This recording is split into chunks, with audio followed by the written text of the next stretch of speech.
Hello friends, आज की इस वीडियो में बात करने वाले हैं एमपी अर्धवार्षिक परीक्षा 2021-22 में जो आप लोगों के एग्जाम चल रहे हैं।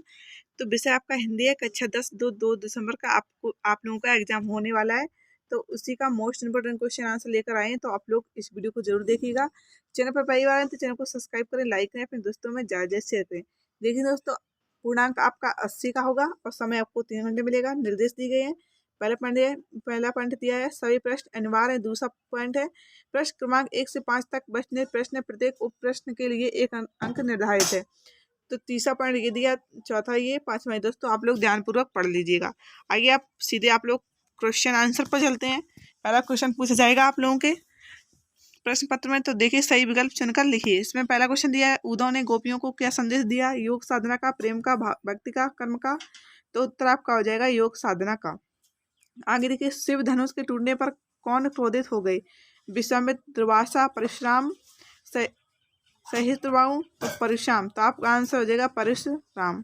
तो आप लोग सभी क्वेश्चन को अच्छे से रट लीजिएगा और इस वीडियो को शेयर भी कीजिएगा और कमेंट जरूर करिएगा किस पेपर का सलूशन चाहिए और मोस्ट इंपॉर्टेंट क्वेश्चन चाहिए। तो आप लोग जल्दी कमेंट करिएगा। आगे देखिए, नेताजी की मूर्ति तैयार करने वाले का क्या नाम? मोतीलाल, किशोरीलाल, रामलाल, श्यामलाल, मोतीलाल। तो दोस्तों आप लोगों का आंसर हो जाएगा मोतीलाल। आगे देखिए, गोपियों किसे बड़भागी कह रही हैं? स्वयं को, कृष्ण को, उद्धव को, सूरदास को। तो दोस्तों आप लोगों का आंसर हो जाएगा उद्धव को।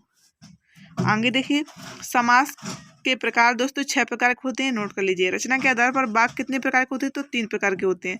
रिक्त स्थानों की पूर्ति कीजिए। नेता जी का चश्मा गद्य की विधा की रचना है। दोस्तों आगे देखिए, जौड़ पंचम की मूर्ति पर नहीं थी।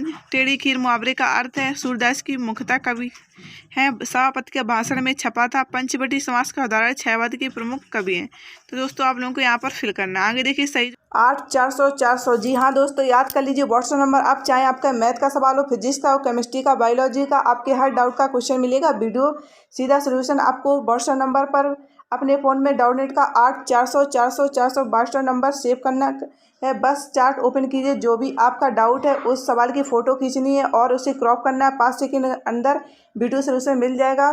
कक्षा 6 से 12 तक IT, JEE, NEET, CBSE board और सभी स्टेट बोर्ड बच्चों के लिए। देर किस बात की, अभी जाइए 8 400 400 400 अपना सवाल व्हाट्सअप कीजिए और अपने डाउट को आउट कीजिए। लिंक डिस्क्रिप्शन में है। सही जोड़ी आएगा। इस तरीके से आप लोगों के एग्जाम में क्वेश्चन आने वाले हैं, तो आप लोग जरूर देखिएगा। यहाँ आप लोगों को मिलान करना है। मैं क्यों लिखता हूँ, यहाँ पर आगे दिया हो। बाल गोविंद भगत, कबीर पंथी, माता कांचन, शिव पूजन, साय ये गद्य हमारी स्वाभाविक अभिव्यक्ति है। रस काव्य की आत्मा है। माता पिता द्वंद्व। तो दोस्तों आप लोग बताना है कौन सा इसमें मिलान हो जाएगा। आगे देखिए, निम्नलिखित प्रश्नों के उत्तर एक शब्द में आप लोगों को वाक्य में देना है। तो देखिए, यथाशक्ति में कौन सा समास हो जाएगा? तो ये अव्ययीभाव समास हो जाएगा। माता कांचन में कहाँ की संस्कृति का अंकन किया है?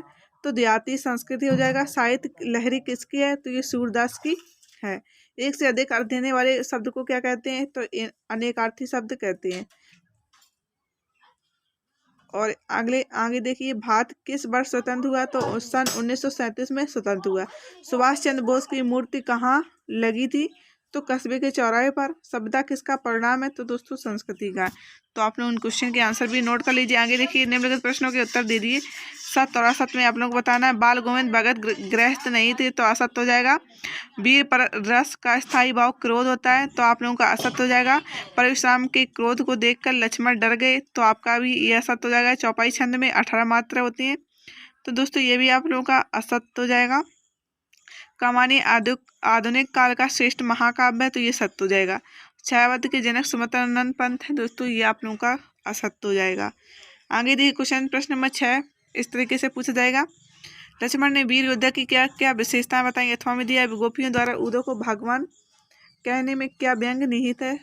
प्रश्न नंबर 7, सयानी ना होते हुए भी चश्मे वाले को लोग कैप्टन क्यों कहते हैं? अथवा में मर्यादा न लेई के माध्यम से कौन सी मर्यादा न रहने की बात की जा रही है? प्रश्न नंबर 8, गोपियों के अनुसार राजा का धर्म क्या होना चाहिए?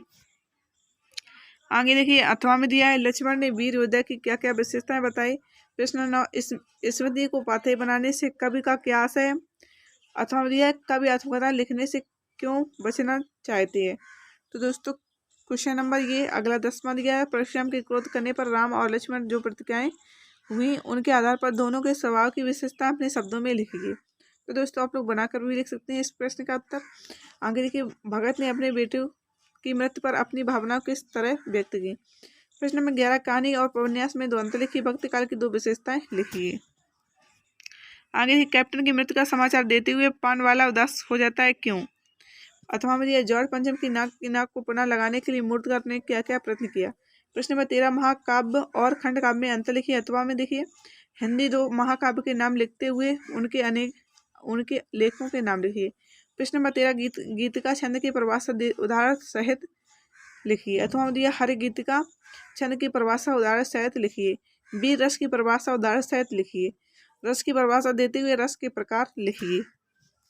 आगे देखिए, निबंध शब्द का अर्थ बताते हुए बाबू गुलाब राय के अनुसार निबंध की परिभाषा दीजिए। रसों के अंगों के नाम लिखिए। प्रश्न नंबर 17, निम्नलिखित के समास विग्रह कीजिए तथा समास का नाम बताइए। महानगर, लाभ हानि, राजभवन, अथवा स्थायी भाव, संचारी भाव में अंतर लिखिए। प्रश्न नंबर 18, निम्नलिखित में से किसी एक विषय का संवाद लिखिए। कंप्यूटर का आविष्कार, गणतंत्र दिवस।